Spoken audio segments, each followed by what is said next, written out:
하나님 말씀 마태복음 23장 1절에서 12절까지의 말씀입니다. 마태복음 23장 1절에서 12절의 말씀 우리 한 목소리로 같이 읽겠습니다. 시작.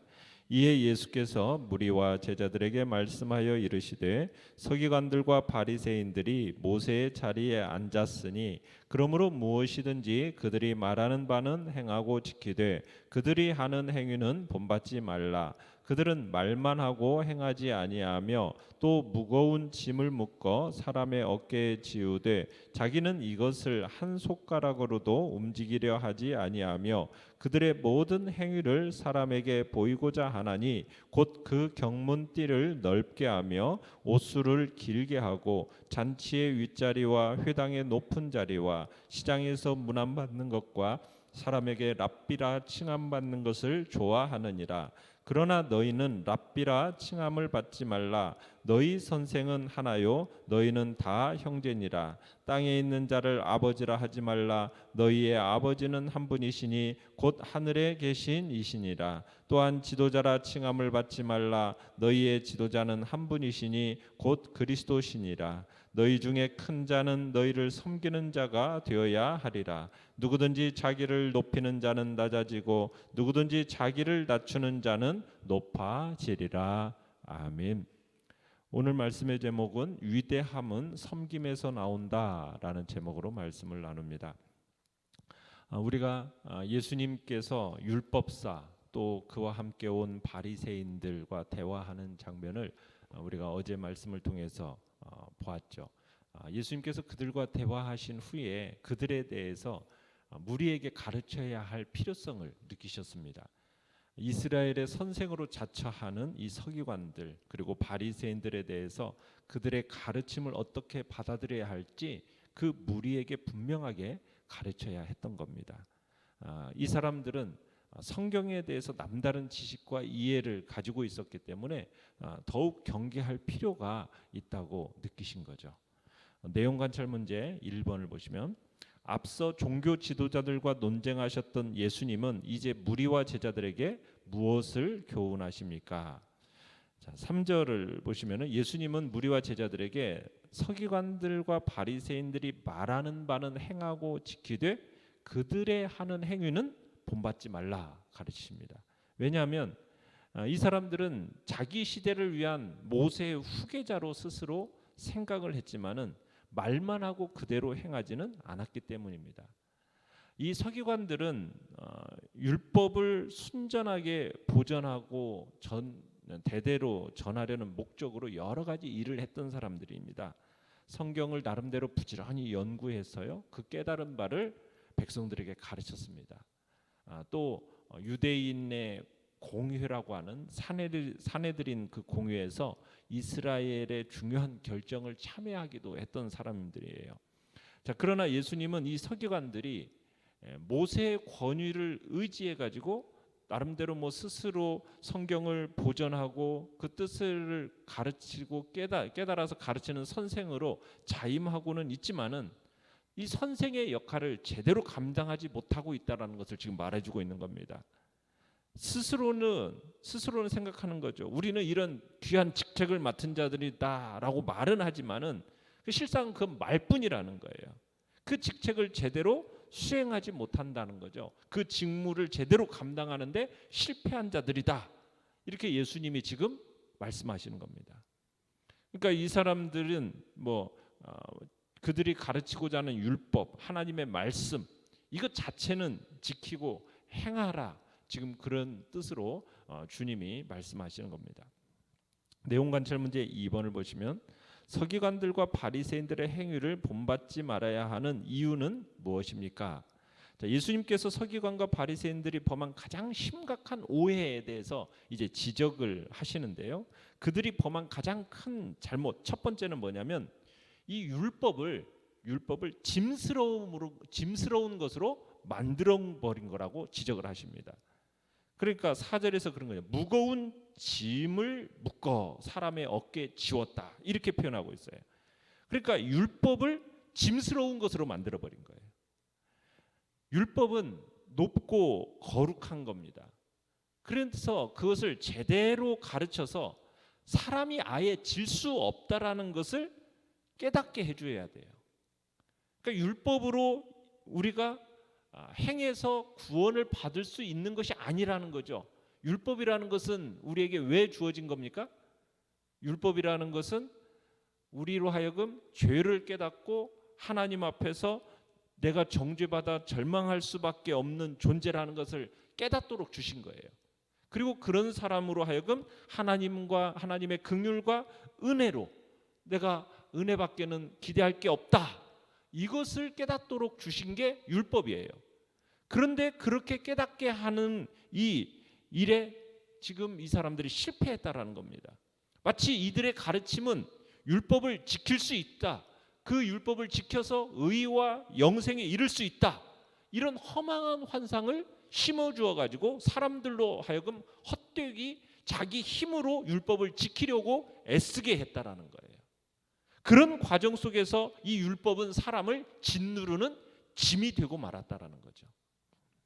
그리고 두 번째, 그들이 율법을 행하는 그 목적과 동기 자체가 크게 잘못되었다라는 거예요.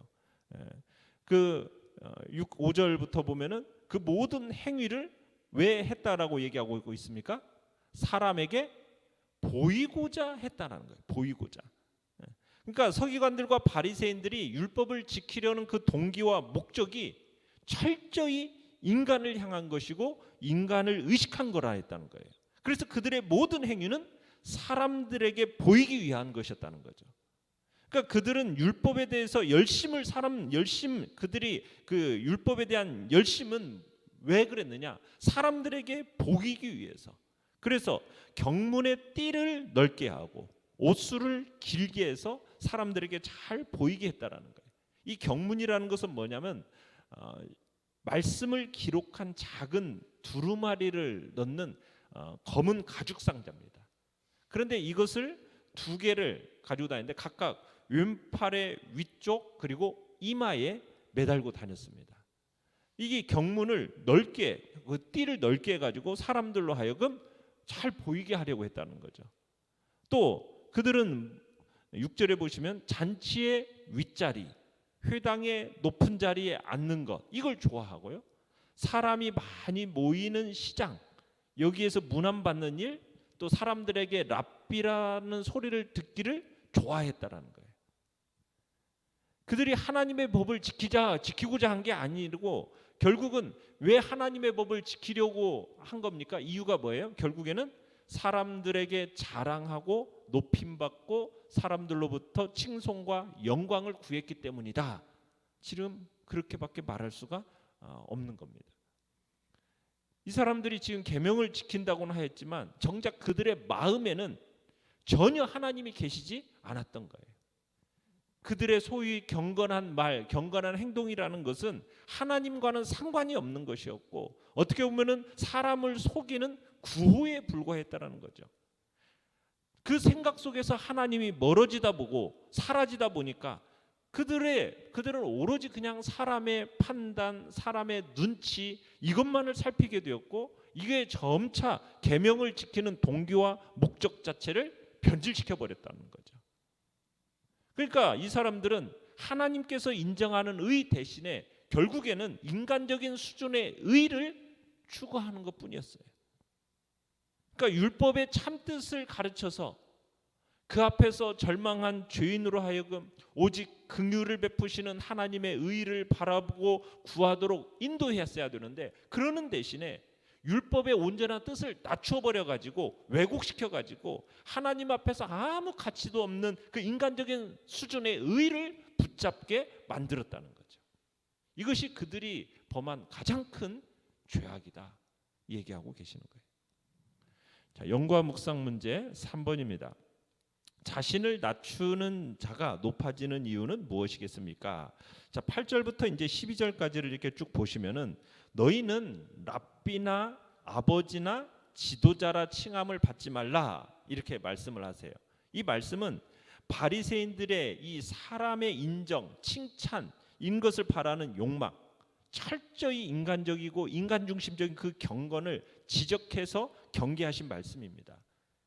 그래서 주님을 따르는 너희들은, 그러니까 예수님께서 나를 따르는 너희들은 바리새인들의 이런 태도 본받지 말라고 하시는 거예요.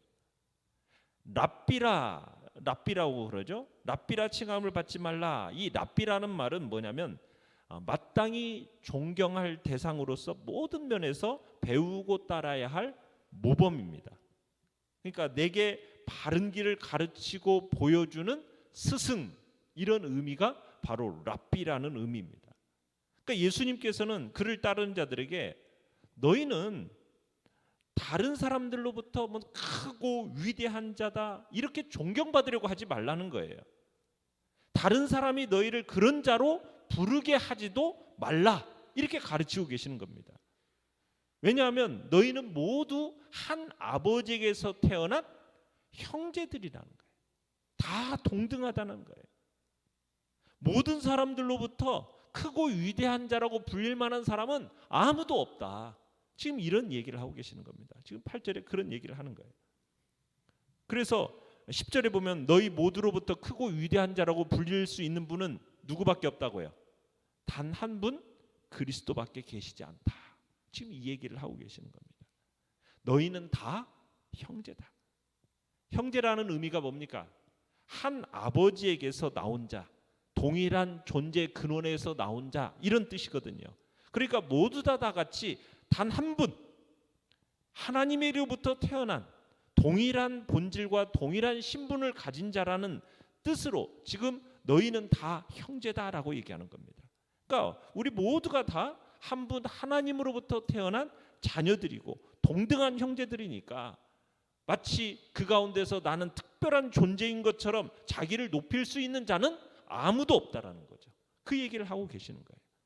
10절에서 또한 지도자로 칭함을 받지 말라. 너희 지도자는 하나이니 곧 그리스도다.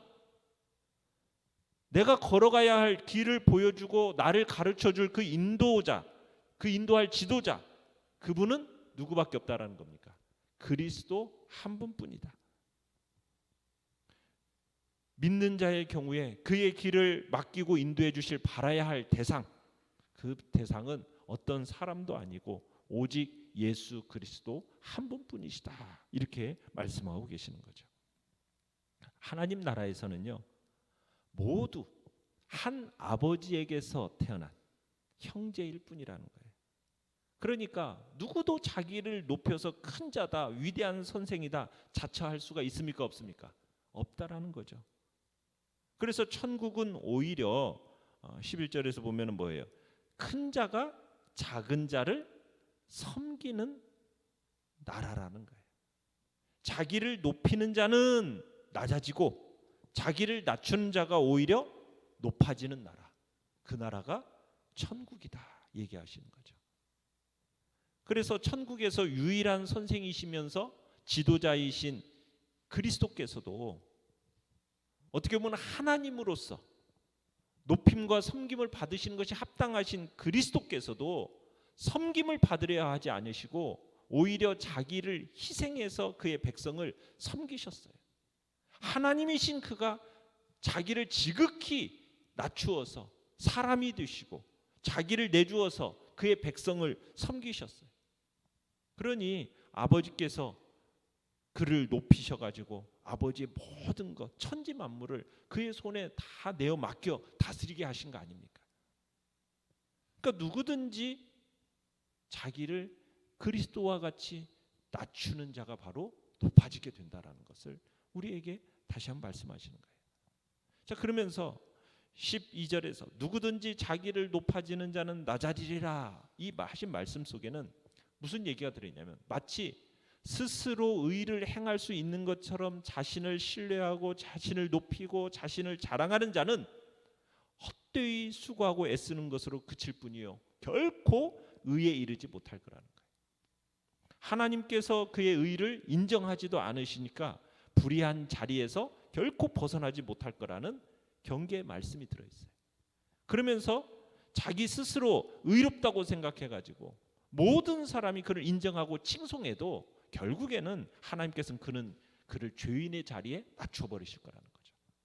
그러나 이와 반대로 누구든지 자기를 낮추는 자는 높아지리라. 하나님 앞에서 자신을 죄인의 자리에 놓는 자.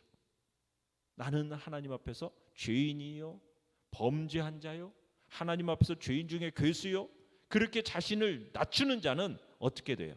하나님께서 그를 높여주셔서 의인의 자리에 이르게 하실 거라는 거예요. 의인의 자리에 앉게 하실 거라는 거예요. 그러니까 하나님 앞에서 우리 자신의 죄를 깨닫고 정말 나 자신은 멸망받아야 마땅할 죄인이라는 것을 인정하고, 그래서 오직 하나님의 긍휼밖에는 기대할 것이 없습니다. 예수 그리스도의 은혜만을 의지합니다 하는 그런 자가 하나님께서 그를 의인의 자리에 높이실 거라는 그런 의미가 바로 이 말씀 속에 들어있는 것입니다. 느낀 점 4번입니다. 모든 행위를 사람에게 보이고자 하며 높은 자리를 좋아하는 이들의 모습에서 무엇을 느낍니까? 참 사람이요, 이럴 수가 있어요. 시작은 나름대로 말씀도 잊지 않고 방종한 삶을 살지 않고 경건하게 살려는 어떤 본질, 그 본질로 시작했다가 그 본질을 잊어버리고 나중에는 오히려 사람들로부터 자랑과 자기를 과시함과 자랑거리로 변질시킬 수 있다라는 것을 우리는 항상 생각을 해야 돼요. 시작은 그렇게 안 했었어요. 신명기에서 하나님 말씀을 주셔서 제일 처음에 시작할 때는 그러지 않았는데 점점 시간이 지나가면서 오히려 그 부분을 자기를 자랑거리와 자기를 과시하는 그런 요소로 삼아버릴 수 있다는 것이 우리 인간의 모습이에요. 바리새인들의 그 허위와 위선에 찬 모습이 내 안에도 혹시나 없는지 돌아보아야 된다는 얘기입니다. 우리는 주님의 이 책망을 보면서 그저 단지 유대 진교 지도자들 바리새인들을 향한 책망만이 아니라 오늘 살아가고 있는 우리 전체를 향한 무서운 책망으로 받아들여야 할 것입니다. 오늘 우리 가운데 있는 위선과 거짓을 버리고 진실한 모습으로 하나님께 돌아와야 할 것입니다. 참으로 우리는 교회가 세상의 눈을 의식하고 사람의 눈을 의식할 때 결국 하나님의 은혜를 떠나간다는 사실을 기억해야 됩니다. 마음속에 하나님을 의식하면서 살아가야 되는데 자꾸 사람의 눈치와 사람을 의식하면은 결국 은혜에서 떠나가게 되는 거죠. 그래서 우리는 정말 세상을 향한 우리의 마음, 생각, 눈 이걸 돌려서 정말 하나님 앞에서의 삶, 코람데오 정신, 이 코람데오 정신을 우리의 마음속에 생기면서 하나님 앞에서 그분의 면전 앞에서 살아간다라는 그 의식으로 우리의 생각과 마음을 온전히 그 방향을 바꿔내도록 해야 하겠습니다. 그래서 우리가 사람이 아닌 하나님 앞에서 살아가는 복된 자리에 있기를 간절히 바랍니다. 결단과 적용 5번입니다. 내가 장로인데 내 나이가 몇인데 그래서 지위와 체면이 있지 하며 섬김을 받으려고 하지 않습니까? 오늘 어떻게 나 자신을 낮추어 형제를 사회를 섬기겠습니까? 오늘의 기도 같이 읽습니다. 시작. 직함을 내려놓고 주님이 가르치신 대로 겸손히 이웃을 섬기는 제자 되게 하소서. 아멘. 말씀을 생각하면서 기도하시고요. 연약한 우리의 지체들을 위해서 기도해 주시기 바랍니다. 그리고 코로나 바이러스가 속히 잠잠하게 되어지도록 하나님의 긍휼하심과